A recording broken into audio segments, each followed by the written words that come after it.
কবুল করে নাই রে বান্দা। টাকা লাগে না, অর্থ লাগে না, সম্পদ লাগে না রে।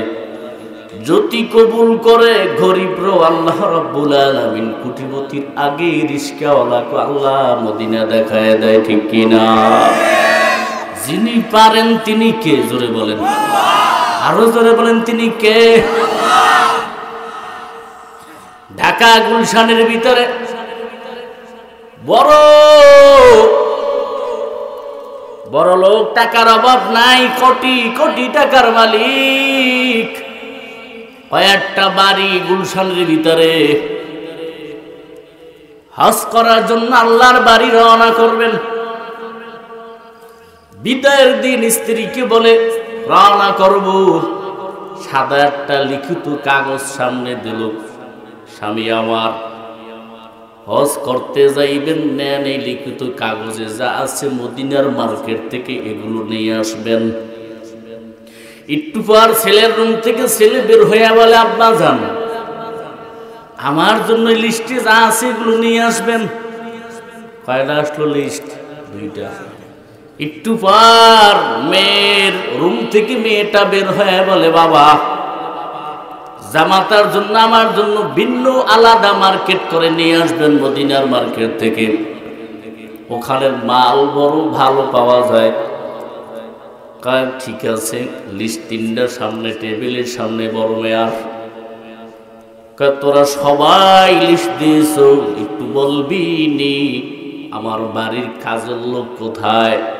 ওরে সারা আমি চলতে বড় আমি দুর্বল, কারণ তোরা কেউ আমার জুতা পরিষ্কার করে দাও না, মুছে দাও না, তোরা কেউ আমারে রান্না করে খাওয়াও না, যদিও তোরা আমার নিকট রক্তের।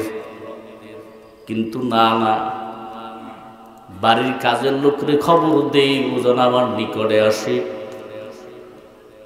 বাড়ির কাজের লোক রান্নার ঘর থেকে বড় মেয়ের সামনে এসে দাঁড়াইয়া ফোফায়া ফোফায়া কান্না করতেছে। কাজের মহিলা বড় মেয়া ডাক দিয়ে বলে, কান্না বন্ধ করে দে, তুই তো লিখতে জানো না। আমার হাতে কাগজ নিলাম, পকেট থেকে কলম নিলাম, যা লাগে তুই সব পাবি, একটু বল তোর জন্য কি নিয়ে আসবো মদিনা থেকে। সবাই লিস্ট দিয়েছে, তোর কি লাগবে একটু বল। কাজের মহিলা, কাজের বুয়া ডাক দিয়ে বলে, বড় মেয়া মনে কিছু করবেন না, সবাই লিস্ট দিয়েছে, দেখ সবার জন্য মার্কেট নিয়ে আসবেন, আমার মার্কেটের দরকার নাই। কি লাগবে বল, কি লাগবে বল। আমার কিছুই লাগবে না, আমার টাকার অভাব নাই, লিখতে জানো না আমি জানি, খাতা কলম আমার সামনে আছে, যা লাগবে বল। আমি বড় মেয়া, গাড়ি বাড়ির অভাব নাই, কতটা বছর পর্যন্ত তুই আমারে রান্না করে খাওয়াও, আজ কি লাগবে লজ্জার কোনো কারণ নাই, আমার কাছে বল।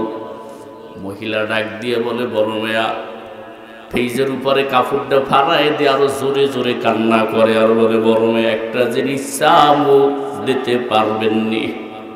কি চাবি বল। কানা বড় মেয়া, কোনো টাকা না, সম্পদ না, অর্থ না, কিছুই না, গাড়ি না, বাড়ি না, কিছুই চাই না। কি চাও?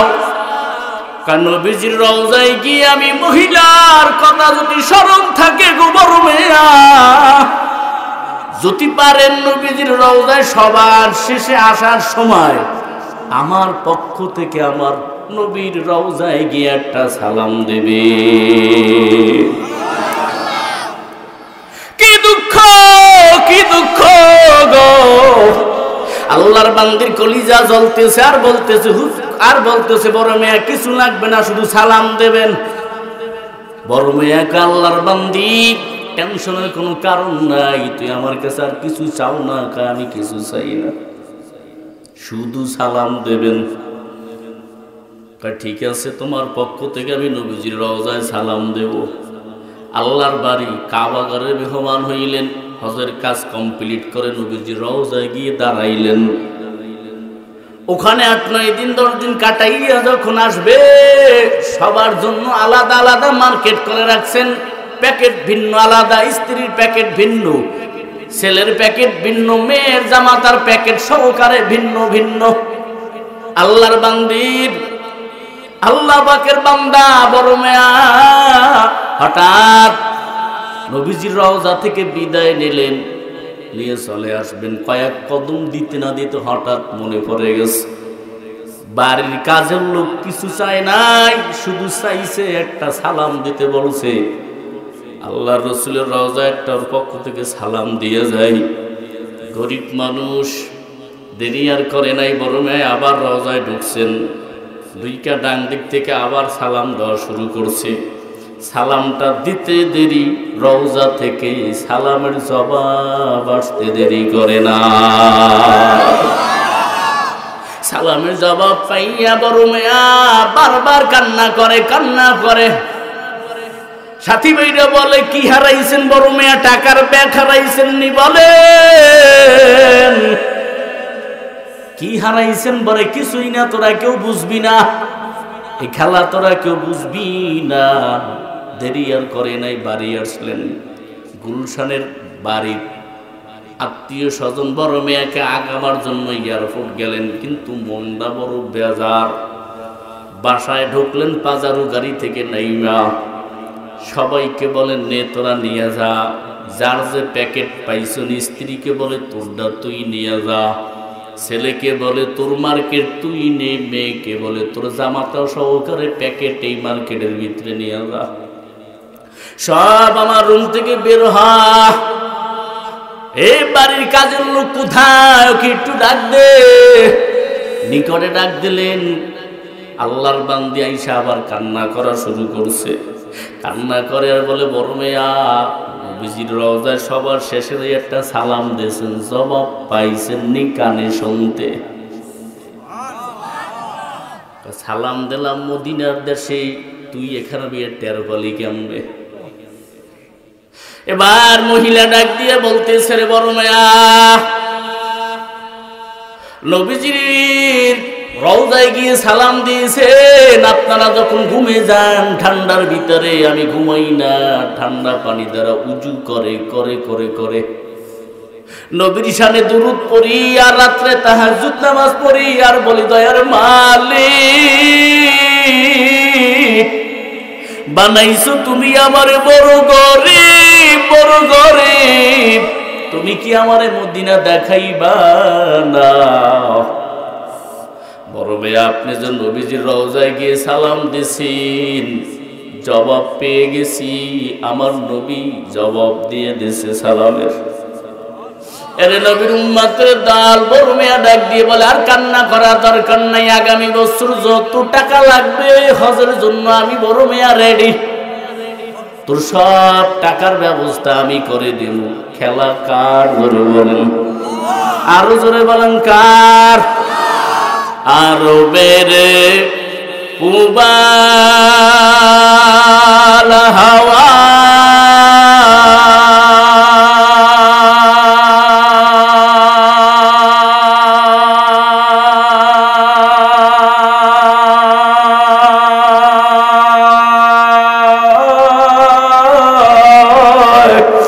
উসিম কর সো ধাওয়া আরো বেড়ে পুবাল হাওয়া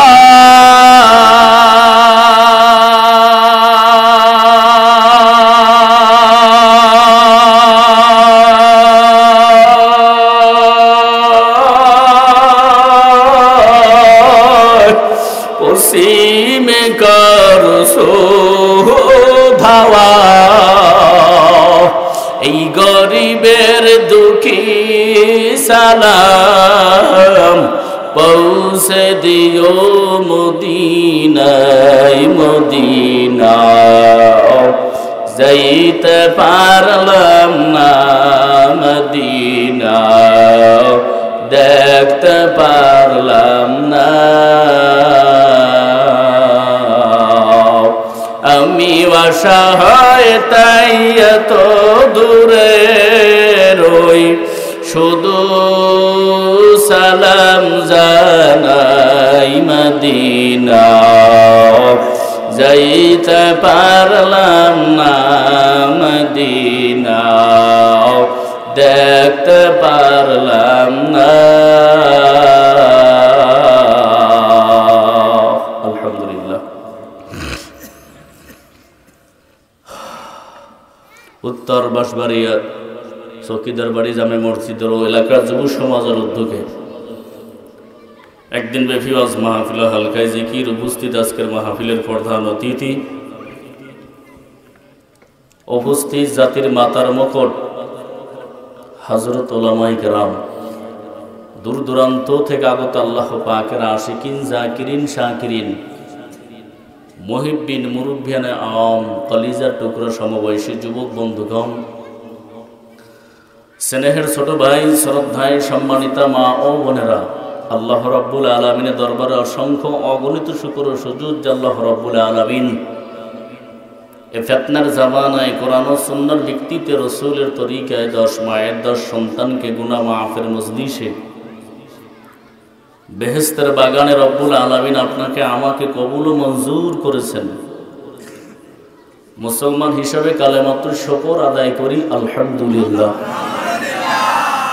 জান্নাতের বাগান পেয়ে আমরা সবাই খুশি। হাত তোলেন দেখি কারা কারা বেজার। কি সমস্যা কি? সবাই বেজার? হ্যাঁ,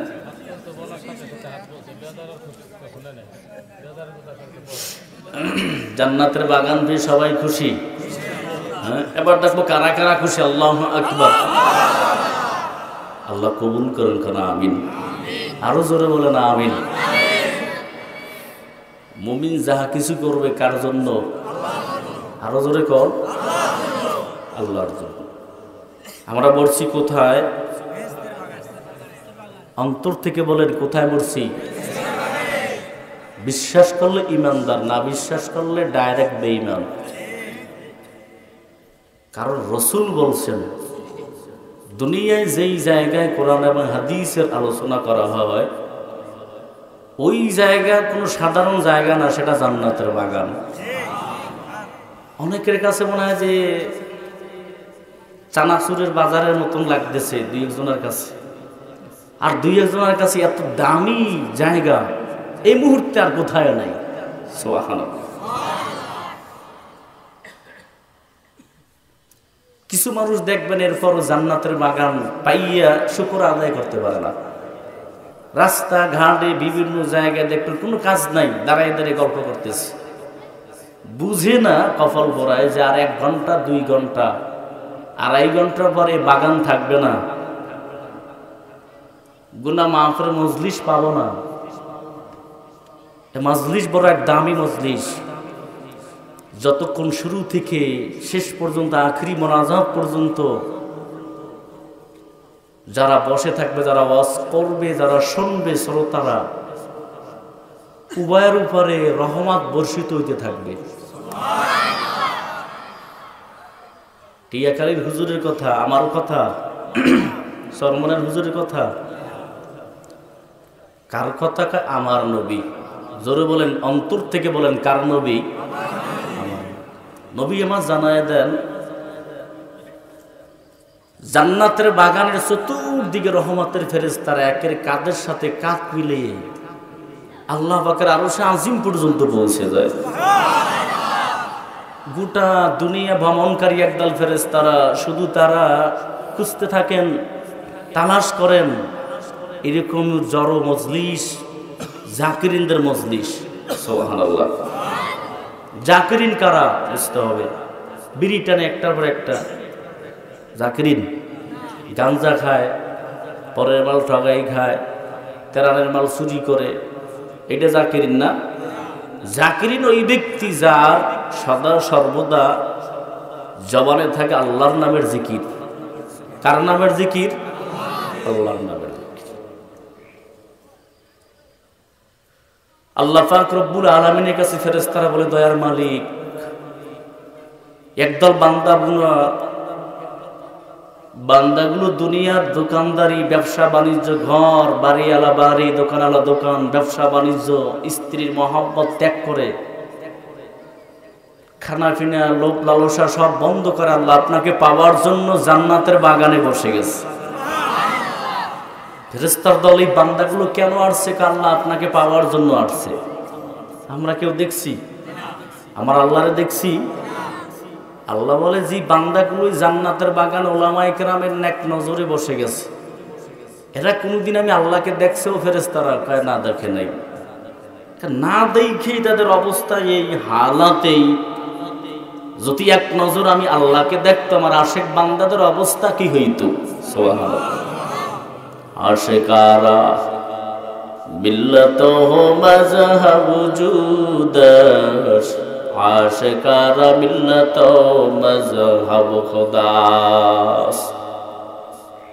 বলো ফেরেশতারা, যেই বান্দাগুলো আমি আল্লাহকে দেখে নাই, না দেখা ওলামায়ে কেরামের নেক নজরে জান্নাতের বাগানে বসে গেছে, এরা কি কোনদিন আমি আল্লাহকে দেখে নাই? যদি দেখতো অবস্থা কি হইতো? আল্লাহ আপনি ভালো জানেন। বান্দার হালাত কি হইতো? আল্লাহ পাক রব্বুল আলামিন জানায় দেয়, পৃথিবীর জমিনে শান্তির দূত হিসাবে আমার নবীকে পাঠাইলাম। বলো আমার নবীকে তারা দেখছেনি কেনা? নবীকে দেখে নাই। আমি গুনাহগারের জন্য জাহান্নাম বানায় রাখলাম, জাহান্নাম দেখছিনি কেনা? জাহান্নামও দেখে নাই। আমি আল্লাহ ইমানদারের জন্য জান্নাত বানাইলাম, জান্নাত দেখছিনি কেনা? জান্নাতও দেখে নাই। না দেখা নবীকে, না দেখা আমি আল্লাহকে, না দেখা কোরআনের বয়ান শোনার জন্য যারা জান্নাতের বাগানে বসে গেছে, ওলামায়ে কেরামের নেক নজরে বসে গেছে, সুসংবাদ জানায় দাও, এই মজলিসে বসার কারণে আলেমদের মহব্বতে, নবীর বরকতে আমি তাদের জীবনের গুনাহগুলো মাফ করে দিলাম। কাদরে কুদ রতুদারি বরকামাল আনতা রব্বি আনতা হাসবি জুল জালাল, তুহি কাদের জলিলুল্লাহ জাহাদার, বাহর হালে তুহি মেরা নেগাদার। এর এলাকার যুবক, ও মুরব্বি বাবাজিরা, জান্নাতের বাগানে ঢোকো। আল্লাহ যদি কবুল করে এখান থেকে নিষ্পাপ বান্দা বানায়া বাড়ি ফিরাইতে পারে কি পারে না? আরো জোরে বলেন, পারে কি পারে না? কেমন এক দামি জায়গা! চরমোনার জমিনে ঘুমন্ত সৈয়দ ফজলুল করিম কিতাবে লেখেন, শুরু থেকে শেষ পর্যন্ত আখিরি মোনাজাত দিয়ে যে বান্দা বাড়ি যাবে হজের প্যান্ডেল থেকে, বান্দার আমলনামায় 1000 আর 2000 নয়, 50 লক্ষ নেকির কম জমাই হতে পারে না। কয় লক্ষ? 50 লক্ষ নেকি। এরে নবীর উম্মতের দল, জান্নাতের বাগানে কারা আসবে? কয় জান্নাতি মেহমান যারা। পয়গম্বর আদম নবী আলাইহিস সালাতু ওয়াস সালাম জান্নাত থেকে আসার পর মা হাওয়া আলাইহিস সালাম জান্নাত থেকে আসার পর একদল হরিণেরা খবর পাইয়ে দৌড়ে গিয়ে আদম নবীর সামনে দাঁড়ায়, জান্নাতি মেহমান দেখার জন্য দাঁড়াইয়াছে। আদম নবী তাদেরকে মেহমানদারি করাইলেন। ওরে নবীর উম্মতের দল, আদম নবীর গোটা শরীরে যে পাতা ছিল জান্নাতি গাছের পাতা দ্বারা লজ্জাস্থান ঢাকা ছিল। জান্নাতি গাছের পাতার কিছু অংশ ছিঁড়ে ছিঁড়ে যখন হরিণদেরকে খাইতে দিলেন, হরিণরা খাওয়ার পর সাথে সাথে আল্লাহ রাব্বুল আলামিন এদের ভিতরে 3টা গুণ দান করছে। কয় গুণ? 1 নম্বর গুণ চেহারা সুন্দর হয়ে গেল। 2 নম্বর গুণ তাদের গোস্তের ভিতরে মজা লাগাই দিল আল্লাহ। 3 নম্বর গুণ হলো নাভির ভিতরে আল্লাহ কস্তুরী দান করেছেন। ওই হরিণগুলো, প্রথম দল হরিণগুলো দৌড়িয়ে জঙ্গলে গেলেন। গোটা জঙ্গল জান্নাতি গাছের পাতার ঘেরানে মুখরিত হয়ে গেছে। এরে নবীর উম্মতের দল যখন জান্নাতি গাছের পাতা খাইয়া যখন হরিণরা চলে গেল, বাকি হরিণরা দৌড়ে আসলো। তোদের শরীর থেকে কেমন জানি আলাদা আলাদা একটা বরকতের ঘেরান আসতেছে। টের পাও নাই আদম নবী আসছে। জান্নাত থেকে জান্নাতি মেহমান দেখতে গেলাম, দেখার পর আদম নবী আমাদেরকে মেহমানদারি করাইলেন। ওই জান্নাতির গাছের পাতা দেওয়ার পর আমাদের ভিতরে আল্লাহ রাব্বুল আলামিন এই গুণগুলো দান করেছেন। বাকি হরিণরা দৌড়ায় পাতা খাওয়ার জন্য দৌড়াইতেছে। ওয়াজের প্যান্ডেলে বাবা দুই শ্রেণীর লোক ঢুকবে, বের হইবে, প্রবেশ করবে, বসবে। এক দল হবে প্রথম দল হরিণের মতন, দ্বিতীয় দল হবে দ্বিতীয় দল হরিণের মতন। দেখরে বান্দা, প্রথম দল হরিণের আসলো কি জন্য? জান্নাতি মেহমান দেখার জন্য, না পাতা খাওয়ার জন্য? মেহমান দেখার জন্য। দ্বিতীয় দল হরিণরা ঘেরান নেওয়ার জন্য দৌড়ায়। পাতা খামু, জান্নাতি মেহমানের কথা নাই কোনো, শুধু পাতা খাইবে, দৌড়িতেছে। আদম নবীর সামনে দাঁড়াইলেন। আদম নবী বুঝতে পারছে এদের উদ্দেশ্য পাতা খাওয়া। জান্নাতি গাছের পাতা থেকে আবার কিছু ছেড়ে দিলেন। খাওয়ার পর তাদেরকে আল্লাহ বঞ্চিত করে নাই, দুইটা গুণ দান করেছে। এক নম্বর গুণ চেহারাও সুন্দর হয়েছে, দ্বিতীয় নম্বর গুণ হলো গোস্তের ভিতরে একই স্বাদ লাগাই দিছেন, কিন্তু নাভির ভিতরে আল্লাহ তাদের কস্তুরী দান করে না। প্রথম দল হরিণরা ছিল জান্নাতি মেহমান দেখার জন্য, উদ্দেশ্য জান্নাতি মেহমান দেখার জন্য। ওইজন আল্লাহ রাব্বুল আলামিন তিনটাই দান করছে। দ্বিতীয় দল হরিণরা ছিল জান্নাতি গাছের পাতা খাওয়ার জন্য, আল্লাহ বঞ্চিত করে নাই, দুইটা দান করছে। এক দলে আসবে হুজুরের যে তরিকার হোক না কেন, সে মুসলমান, আমিও মুসলমান, আলেমের কথা শোনার জন্য, শ্রবণ করার জন্য আসছে। আর এক দল আসবে শুধু রাস্তায় ঘুরবে আর বিড়ি টানবে, মজা লাগলে যাবো, নয়তো বাড়ি যাবো। ঠিক কিনা? তারা ওইভাবেই পাইবে হরিণের মতন ফল, পূর্ণ পাবে না রে বাবা। জান্নাতের বাগানে যেহেতু আল্লাহ রাব্বুল আলামিন হাজির করে দিয়েছেন, এখান থেকে কাকে নিয়ে যাইতে চাই জোরে বলেন? কারা কারা আল্লাহকে নিয়ে যাইতেছে? আল্লাহু আকবার, নারে তাকবীর। আল্লাহ সবাইকে কবুল করেন, কারা আমিন। আর জোরে বলেন আমিন। হে নবীর উম্মতের দল, পয়গম্বর মুহাম্মদুর রাসূলুল্লাহ সাল্লাল্লাহু আলাইহি ওয়া আলিহি ওয়াসাল্লাম, আমার নবীর কথা মাছে শুনতো কি শুনতো না? গাছে শোনে নাই? হ্যাঁ, আহা। এক বেদিনে এসে বলে, নবী সব মাকলুকে নাকি আপনারে মানে, একটু বলেন দি। একটা চমৎকার আমাকে একটা মুজিজা দেখাইবেন, তাহলে আমি বিশ্বাস করবো আপনি সত্য নবী। পয়গম্বর বলে, তুমি কি দেখতে চাও একটু বলো, একটু বলবানি। ওই যে রাস্তার উপরে যে গাছটা আছে, ওই গাছ কি আপনার কথা শুনবে? মালিক যদি কবুল করে, আল্লাহ যদি শুনে, শুনবে। কিভাবে শুনাইতে চান? তুমি দাঁড়াও। এহুদি কয়, গাছের যদি আপনি গাছকে ডাক দেন, গাছ কি আপনার কথায় আসবে? আল্লাহ যদি কবুল করে অবশ্যই। নবী ডাক দিয়ে বলতেছে, এহুদি তুমি দেরি করবা না, গাছকে যাইয়ে বলো, তুই টের পাবি, যা গাছের গোড়ায় যা, যাইয়ে বলবি গাছের ইশারা দিয়ে যে নবী ডাকছে। আল্লাহু আকবার বলো। এহুদি দেরি করে নাই, গাছের গোড়ায় গেলেন। গাছের গোড়ায় যাইয়া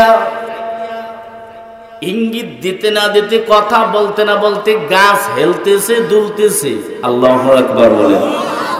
নবীও তাকায়া দেখতেছে। ইহুদি যাইয়া বললেন, গাছ তোমাকে রহমাতুল লিল আলামিন ডাকছে। বলতে দেরি গাছের মূল শেকড় থেকে, পেরি থেকে আলাদা হয়ে মাটি থেকে নবীর সামনে মানুষের মতন হেঁটে হেঁটে গাছ সামনে এসে দাঁড়াইছে। রহমাতুল লিল আলামিন এবার ডাক দিয়ে বলে, ইহুদি ভাই দেখতে পারতেছো? কাহা দেখছি। আবার কি গাছ জায়গাতে জায়গায় যাবে? অবশ্যই। আবার বলে গাছ তোমার জায়গা দিয়ে তুমি যে সেট হয়ে যাও, অমনি গাছ যাইয়া আবার সেট হয়ে গেল।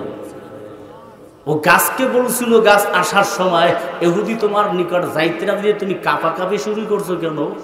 গাছ বলে আপনি না রহমাতুল্লিল আলামিন, না জানি কোনো বেয়াদবি হয়ে যায়, না জানি আসতে দেরি হয়ে যায়, এই জন্য আমি গাছ থরথর করে কাঁপতেছি।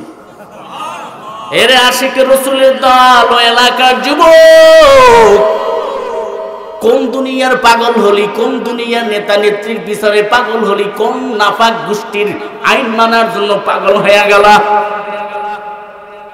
কোন নেতার আদর্শ মানার জন্য পাগল? তোমার কাছে কি আমার নবীর আদর্শ ভালো লাগে না রে যুবক?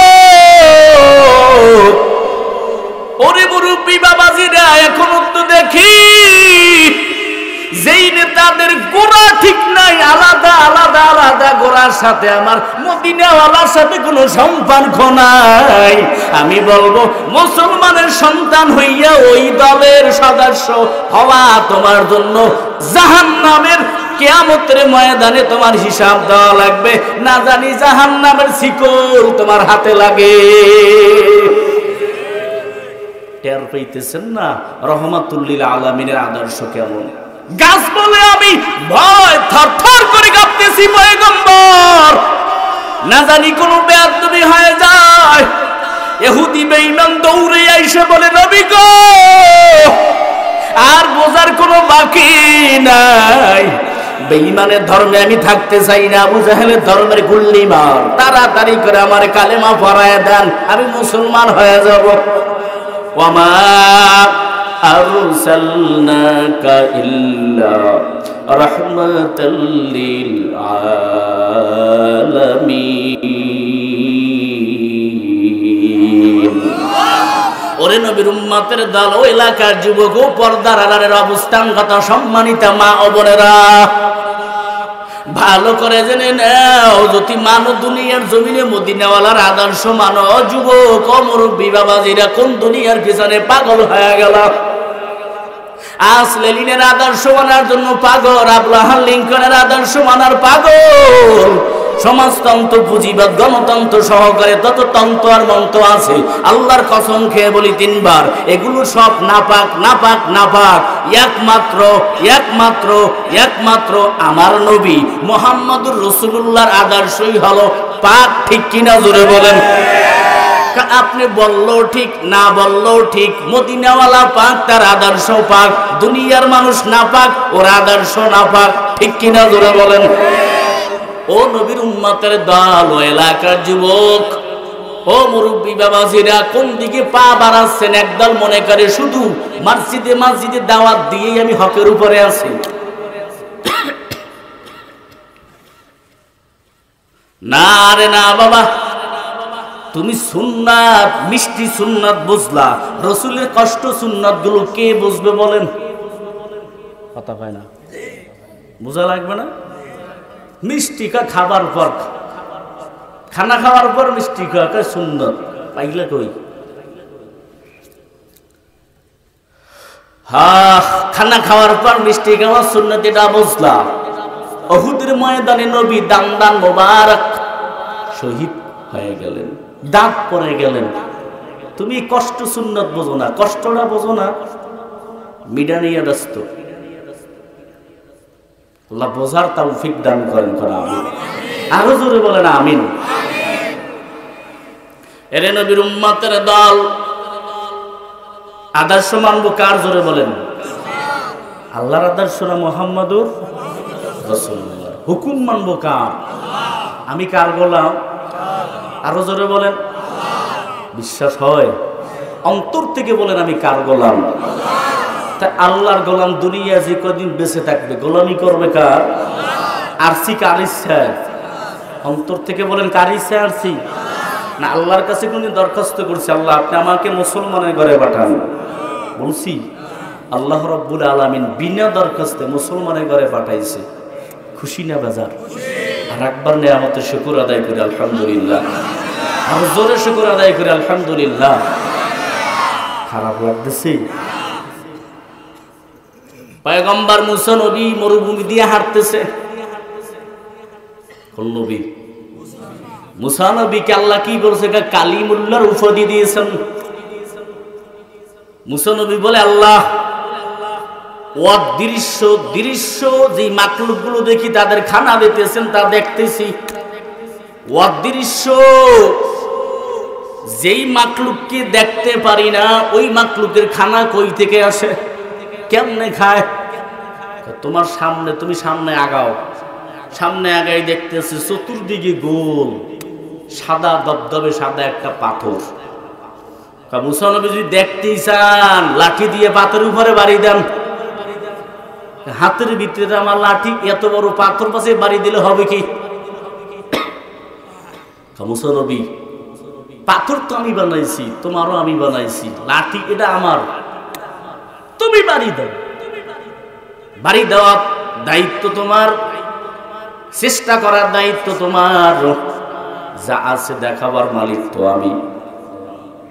বাড়ি দিলেন, বাড়ি দিতে দেরি, একটু সামান্য ফাটল ধরছে, আবার বাড়ি দেন, আবার দিলেন। দ্বিতীয় তৃতীয়বার বাড়ি দেওয়ার পর কয়েকটা খণ্ড হয়ে গেছে পাথরটা। দেখতেছে ভিতরে একটা পোকা, কাঁচা গাছের একটা পাতা মুখে নিয়ে ভাবে চিবাইতেছে পোকাটা। মুসা নবী সাথে সাথে দাঁড়ায় 2 রাকাত নামাজ আদায় করছেন, সেজদায় পড়ে গেছে। সেজদায় পরে শুকর আদায় করে, দয়ার মালিক তুমি তো রিজিক দাতা,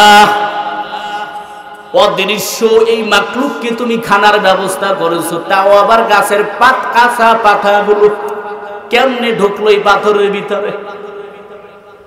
মুসা নবী টের পাইছেন নি আমি আল্লাহ রিজিক দাতা? আমি পাইছি। পয়গম্বর মুসা নবী নিজের সৈন্যদেরকে নিয়ে যখন নদীর কিনারে দাঁড়াইছেন, ফেরাউন এদের জ্বালায় টিকতে পারতেছে না। মুসা নবী হাতের ভিতরে কি লাঠি দিয়ে বাড়ি দাও, নদীর উপরে বাড়ি দিতে দেরি, নদীর ভিতর দিয়ে পানি 2 দিকে সইরা মাটির রাস্তা হয়ে গেছে। ঘটনা বলার উদ্দেশ্য কাংশু করার জন্য না, একটু সামনে আগাইতেছি। এবার পয়গম্বর মুসা নবী কালিমুল্লাহর উম্মতকে আল্লাহ রাব্বুল আলামিন কালিমুল্লাহর উম্মতকে মাটির রাস্তা দিয়ে পার করছে। মুহাম্মদুর রাসূলুল্লাহ খালিদ বিন ওলীদ রাদিয়াল্লাহু তাআলা আনহু পয়গম্বরের সাহাবী, যুদ্ধের সেনাপতি দায়িত্ব পালন করেন। সাহাবীদেরকে নিয়ে যুদ্ধের ময়দানে যাবে, ঘোড়া বা উটের উপর সাহাবীরা হয়তো সামনের দিকে আগাইতেছে। এক সাহাবীর উটের গলায় বাঁধা একটা পেলা। সেনাপতি সামনে যখন দাঁড়াইছে, আল্লাহ কেমনে পার হবো এত বড় নদী? তবে দয়ার মালিক কালিমুল্লাহর উম্মতকে, কালিমুল্লাহকে আপনি মাটির রাস্তা, নদীর ভিতর দিয়ে মাটির রাস্তা করে দিয়েছেন। 1টা 2টা না 12টা রাস্তা। সে রব্বি কারিম, আপনি তো এখনো আছেন। আমি পয়গম্বরের সাহাবী, যুদ্ধের সেনাপতি, আমি দোয়া করতেছি, আল্লাহ আপনি মুহাম্মদুর রাসূলুল্লাহর বরকতে তার উম্মতকে, তার সাহাবীদেরকে যুদ্ধের ময়দানে যাবে। আমার মন বলে, খালিদ বিন ওলীদ বলতেছে, আমার আল্লাহ পানির উপর দিয়ে আমাদের রাস্তা করে দিবে। খালিদ বিন ওলীদ রাদিয়াল্লাহু তাআলা আনহু সেনাপতির দায়িত্ব পালন করে। হাত উঠে আল্লাহর দ্বারে কি জানি বলল, বলতে না বলতে গাইবে আওয়াজ শুনতে পাইল। আর কোন ভয়ের কারণ নাই। কালিমুল্লাহর উম্মত, কালিমুল্লাহকে, মুসা কালিমুল্লাহকে আল্লাহ রাব্বুল আলামিন মাটির, নদীর তলদেশের মাটি দিয়ে আল্লাহ রাস্তা করে দিয়েছে, পানি সরাইয়া। মুহাম্মদুর রাসূলুল্লাহর পাওয়ার সমস্ত নবীদের পাওয়ার এক নয়, তা মুহাম্মদুর রাসূলুল্লাহর পাওয়ার অনেক বেশি। মুহাম্মদুর রাসূলুল্লাহকে না বানাইলে মুসা নবীকে আল্লাহ বানাইতেন না, ঈসা নবীকে আল্লাহ বানাইতেন না, দাউদ নবীকে আল্লাহ বানাইতেন না, সুলাইমান নবীকে আল্লাহ বানাইতেন না, ইউসুফ নবীকে আল্লাহ বানাইতেন না। ওরে নবীর উম্মতের দল, কোন নবীকে আল্লাহ বানাইতেন না। আল্লাহ বলে, জিবরাইল আমি আসমান বানাইতাম না, জমিন বানাইতাম না, সব কিছু বানাবার কারণ মুহাম্মদুর রাসূলুল্লাহ। এই নবীর উম্মত পাইয়া কারা কারা খুশি হইতে পারছে? আল্লাহু আকবার, নারে তাকবীর। রব্বুল আলামিনের পয়গম্বরের সাহাবী খালিদ বিন ওলীদ যুদ্ধের সেনাপতি নদী দিয়ে যাইতেছে, পিছনে পিছনে অন্য সাহাবীরা আসতেছে, তাকায়া দেখতেছে বেঈমানরা দূর থেকে তাকায়া দেখে মুহাম্মদুর রাসূলুল্লাহর উম্মতেরা সাহাবীরা নদীর উপর দিয়ে হাইটা যাইতেছে। শুধু তারা যায় না, তাদের যে যুদ্ধে যাওয়ার আরোহী ঘোড়াগুলো উটগুলো নিয়ে যখন সামনে আগাইতেছে, সাহাবীরা পায়ের দিকে পার হয়ে দেখতেছে, পায়ের দিকে তাকায়, পায়ের তলিও ভেজে নাই। আল্লাহু আকবার বলেন। দেখতেছে কিছুই ভেজে নাই। খালিদ বিন ওলীদ তাকায় বলতেছে কারো কোনো জিনিস পড়ে গেছে কিনা, কোনো পাত্র মাটি পানিতে পড়ছে কিনা একটু বলে। এক সাহাবী বলে আমার একটা পেলা পড়ে গেছে, পেলাটা না পাইলে আমি মরবনে বড় ব্যথা পাবো। যুদ্ধের সেনাপতি বলে এই পেলাটা কেমন দামি পেলা? এই পেলা যেই জায়গায় মুহাম্মদুর রাসূলুল্লাহ এই পেলায় পানি পান করছে, জোরে বলেন সুবহানাল্লাহ। সরদার দু আলম দু জাহানের বাদশা জনাবে মুহাম্মদুর রাসূলুল্লাহ এই পেলায় যেই জায়গা দিয়ে পানি পান করেছে, আমি সাহাবী ওই জায়গা দিয়ে ঠোঁট লাগাইয়া আমি পানি পান করি। আমি পেলা ছাড়া এখান থেকে আমার যাওয়াটা ভালো লাগে না। সেনাপতি একটা ডাক দিয়েছে, নদীর ভিতরে দাঁড়াইয়া ডাক দিয়েছে, রে নদীর মাছ। আল্লাহু আকবার বলেন। এরে নদীর মাছ কে আছো? বরকতি নবীর ঠোঁট লাগানো সেই পেলাটা আমার হাতে দিয়ে যাইবা।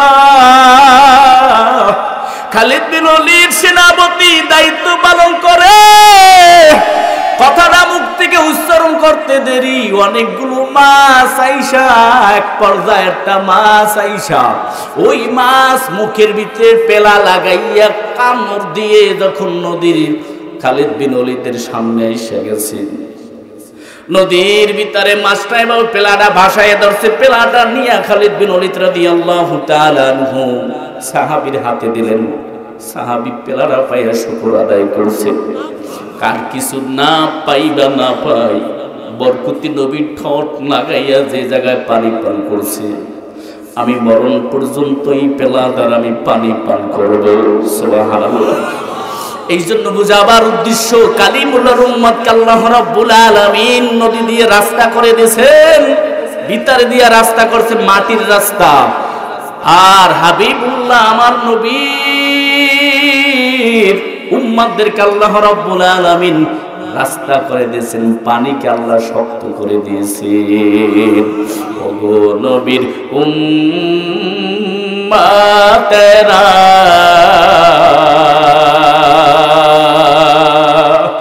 হয় আজি দিশাহারা, কোরআন হাদিস রে চলো, কোরআন হাদিস রে চলো, যখন যাহা চাই মনে, নবী বিনে কে দাঁড়াবে পুলসিরাত মিজানে, নবী বিনে কে দাঁড়াবে পুলসিরাত মিজানে। শুধুই নবীর অসিলাতে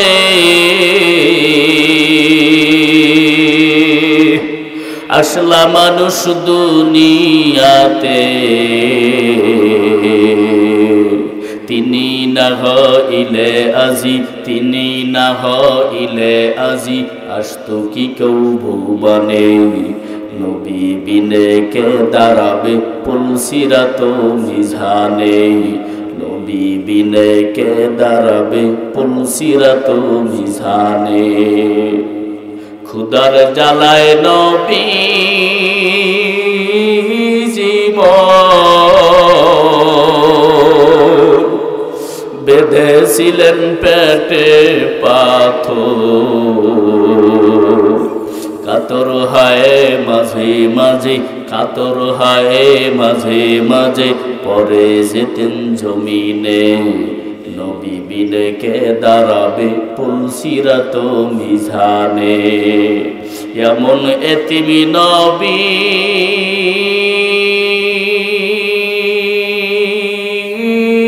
আমার পিতা মাতা নাই সে তাহার, এমন এতিম নবী আমার,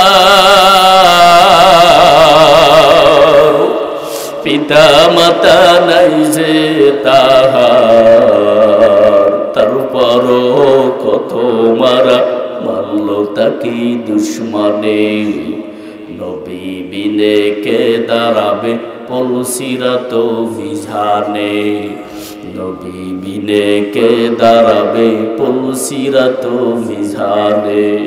ও নবীর উম্মতের দল, ও এলাকার যুবক, পাও দুটি আগায় দে। যদি বলো হুজুর আমার পাও ধরলে আমি আর গুনার কাজ করব না, নামাজ ছাড়ব না। পাও ধরলে যদি হুজুর আর আমি নামাজ ছাড়ব না, আমি তোর পাও, আমি তোর দেশি সন্তান, বাউফলের মাটির সন্তান। এরে নবীর উম্মতের দল, ও পর্দার আড়ালের মা বোনেরা, ও এলাকার যুবক, আল্লাহর কোরআন সত্য, হাজার হাজার কোটি কোটি দলিল পাওয়া যায়। মিথ্যা বানাবার একটা দলিল বাবা কোনো বেঈমানের ঘরে বেঈমান খুঁজে পায় নাই। ওই আল্লাহর কোরআনে বান্দা তুমি কোন পথে চললে জান্নাত পাইবা, কোন পথে চললে তুমি জাহান্নামে যাইবা, আমার আল্লাহ কোরআনে জানায় দিয়েছেন কি দেন নাই, জোরে বলে। ওরে এলাকার যুবক, পাঁচ বেলা নামাজ আদায় করো, মদিনাওয়ালার আশিক হইয়া কবরে যাও, গলায় মালা পরো, মদিনাওয়ালার মালা পরো, সুন্নাতের আমল করো, পাঁচ বেলা নামাজ আদায় করো রে মা।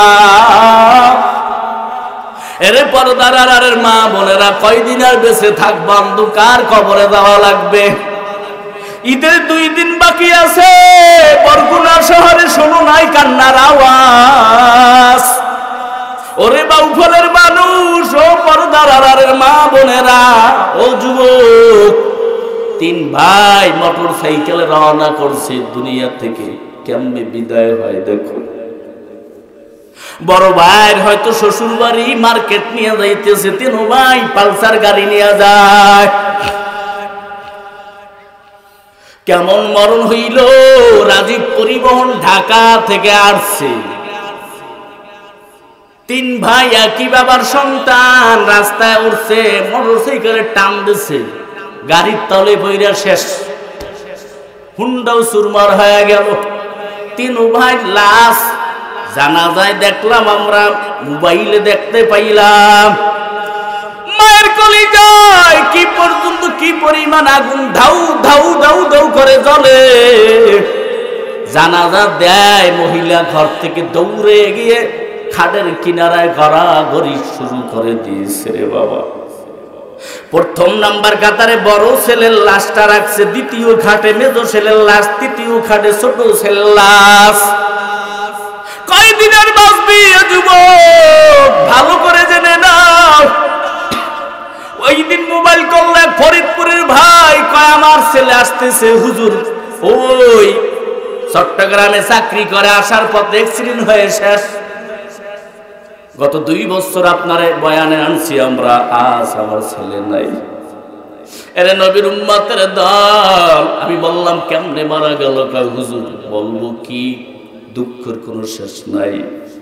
আমার ছেলে মোবাইল করছে ওর মায়ের কাছে, মা আমার বাবারে বলবা ঈদের মার্কেট যেন না করে, আমি সব কিছু চট্টগ্রাম থেকে নিয়ে আসবো, বোনদের জন্য ভাইদের জন্য, আমি সবার জন্য সবকিছু নিয়ে আসবো। বাবা বুড়া মানুষ, মার্কেটে যাওয়ার দরকার নাই। কিন্তু একদিন আগে আমার বাবা আমার সন্তান হুজুর সাদা কাপড়ের প্যাকেট হয়ে বাড়িতে ফেললো। কয়দিন আর বাঁচবা ও যুবক ভাই, আমিও তো তোর মতন একটা যুবক। ও এলাকার মুসলমান, ও মুরব্বী বাবাজিরা, অনেকে বড় বড় অনেক আশা করেন, পূর্ণ হবে কিনা কেউ জানে না। অতএব 5 বেলার নামাজ আদায় করেন, আল্লাহর হুকুম মানিয়ে চলেন, মদিনাওয়ালার আদর্শের পাগল খাওয়ারে যুবক ভাই। এই দুনিয়া দেখতে না দেখতে শেষ হয়ে যাবে, আখিরাতের জিন্দেগি যার কোনো শুরু আছে শেষ নাই। ও মা, কয়দিন আর বাঁচবা? কয়েক বছর আগের ঘটনা। স্বামীর বাড়ি থেকে বেড়াইতে আসছে, বাবার বাড়ি আমার ওই বাড়ির কাছে। মা পিঠা রান্না করছে, অনেক পদে সবকিছু ব্যবস্থা করছে। মেয়ে বলে, মা সকালবেলা খাবো, রাত্রে খাবো না। সকাল যাইতে পারে নাই, ঘুম থেকে ফজরের টাইমে মা ডাক দিয়েছে, মা ওঠ, নামাজ আদায় করেন, পর তুই নাস্তা খা, তোর জন্য অনেক রকম পিঠা বানায় রাখছি। ও মা, একটু ভালো করে জেনে নাও। মায়ের সন্তান মা বালিশের কিনারে গিয়ে গেলে, বাবা ওঠ, এত তো দেরি তুই নামাজে করো না, একটা ডাক দিলেই হয়। মা চিন্তা করছে, পরের বাড়ি গিয়ে স্বামীর বাড়ি অনেক কাজকর্মে ব্যস্ত থাকে, ঘুমাইতে পারে না, ডিস্টার্ব আর দেয় নাই। একটু পরে আবার ধাক্কা দিলেন, ধাক্কা দিতে দেরি মাথাটা বালিশ থেকে পড়ে গেল। এরপর মা একটা চিল্লান দিয়ে বলে, ব্যাপার কি? আমার মেয়ের অবস্থা এরকম কেন? আয় সন্তানেরা, কে কোথায় আছো? আমার মেয়ে সাড়া দিতেছে না। দেখতেছে ডাক্তার আনছে, কয় নাই, দুনিয়া থেকে রাত 1টার পর হয়তো বিদায় হয়ে গেছে। এরে মা, কয়দিন আর বাঁচবা? ও যুবক ভাই, কয়দিন বাঁচবা? দুনিয়া থেকে বিদায় হওয়া লাগবে। অতএব মদিনার আশিক হইয়া কবরে যাও, 5 বেলা নামাজ আদায় করো, মদিনার আশিক হও। আমার নবীর আদর্শ, একটা বেঈমানে মাইনা সে জান্নাতি মেহমান হয়ে যায়, একটা বিধর্মী মাইনা সে জান্নাতি মেহমান হয়ে যায়। তুমি আর আমি কেন পারবো না? ও যুবক, কেন দাড়ি কামাইছ? আমি তোর পাও ধরিয়া বলি, দাড়ি কামানো তো কবিরা গুনাহ। ওরে নবীর উম্মতের দল, দাড়ি কাটনেওয়ালা বান্দা ঘুমায়া থাক আর সজাগ থাক। ওয়ানা ওয়াবারতে 24টা ঘন্টা আমলনামায় ফেরেশতারা গুনাহ লিখতে থাকেন। ওরে নবীর উম্মতের দল, ও যুবক, তোর সাথে আমার সাথে কোনো দ্বন্দ্ব নাই। তুমি মুসলমান, আমিও মুসলমান। তুমিও, তোমার কালেমা এক, আমার কালেমা এক। তোমার রাসূল এক, আমার রাসূল এক। তোমার আল্লাহ এক, আমার আল্লাহ এক। অতএব তুমি আমার মুসলমান জাতি ভাই হিসাবে বলি, পাও ধরিয়া বলি, আর দাড়িতে বেলেট লাগাইও না। ঘুমাইয়া থাকা ব্যক্তি তো কোনোদিন গুনাহ করতে পারে না, ঠিক কিনা জোরে বলেন। অতএব দাড়ি কাটনেওয়ালা বান্দার আমলনামায় অনবরত 24 ঘন্টা আমলনামায় গুনাহ লিখতেছে ফেরেশতারা। কেন গুনার কাজ করো রে ভাই? মরণের কি ভয় নাই? আল্লাহর কি ভয় নাই? কেমন নামাজটা ছেড়ে দিয়েছ? মসজিদের কিনার দিয়ে মুসলমানের সন্তান হেঁটে যায়, মসজিদে ঢোকে না। আছে কি নাই জোরে বলো? আজান শুনে আসো যারা বিছানায়, তাদের জন্যে কান্দেন নবী মদিনায়। আজান শুনে আসেন যারা